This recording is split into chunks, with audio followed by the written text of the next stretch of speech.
Hello guys, and welcome to our Christmas edition of our YouTube video for today. Welcome back to the channel. Merry Christmas to you all, and I hope you have a healthy and happy new year, and it brings all the things that you want in the future. So a little wish there for you from Armoury Antiques and Militaria, and what better object to talk about than to talk about a Princess Mary tin from the Christmas period of World War One in 1914. Really interesting objects these. I love them, and there's such variation. Excuse me. We have quite a stock of these in the shop, but you need to be careful because there are quite a few copies of these that the Daily Telegraph produced.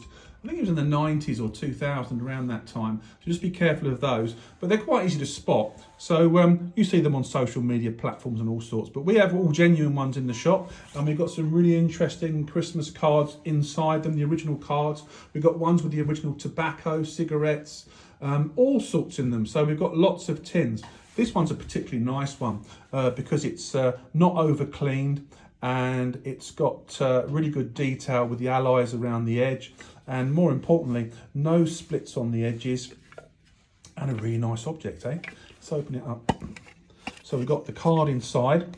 Nice Christmas card from Princess Mary. These were quite common. These were in every tin when they were sent out to soldiers. And if we open it up gently, because obviously this is over 100 years old, you'll see it's got with best wishes for a victorious new year from the Princess Mary and friends at home. And it's also got, very unusually here, the man's name, Arthur Morris. I can't read the middle name. Arthur Philip Morris. That's really interesting. So we do some research on that. That's quite unusual to find that on one of the cards. So that's nice to have in the tin. You do get other tins. Let's show another one. Sometimes there are different finishes on the top where they've been rubbed or where they've been stored, and the condition varies greatly. So let's have a look at this one.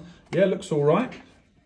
We've got a split at the back here and a couple of splits. So when we open it up, this one's an interesting one. We've got some photographs inside, but you'll see there's a split at the back here. Can you see?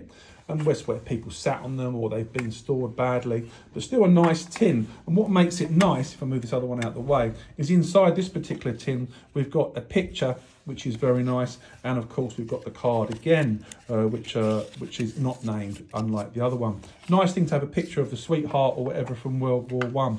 We've got tins like this in stock, as I've said, and we've got ones that I've got pipes in them, which is from the World War One era, which were owned by soldiers. And I remember as a little boy in my father's businesses that I'd be a small tot, 3 feet tall, and I'd look up at all these very big men. And I always remember them pulling out gold tins with tobacco in them and using them as tobacco tins. And of course, it wasn't until later on in life, with my interest in history and being a historian, that I realised that the men in my father's premises were actually World War One veterans, still using their tins for tobacco and smoking. So that's a memory that's ingrained in me from when I was a little boy, and something I'll always remember and I'll share with you today.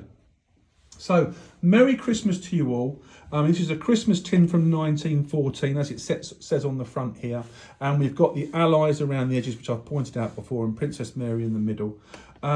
Thankfully, we're not at war like these poor men in the trenches were, which received these tins in horrible circumstances. They were on the front line and they had very little. They were in terrible conditions, and they had a terrible time of it. And the ones that survived were the lucky ones.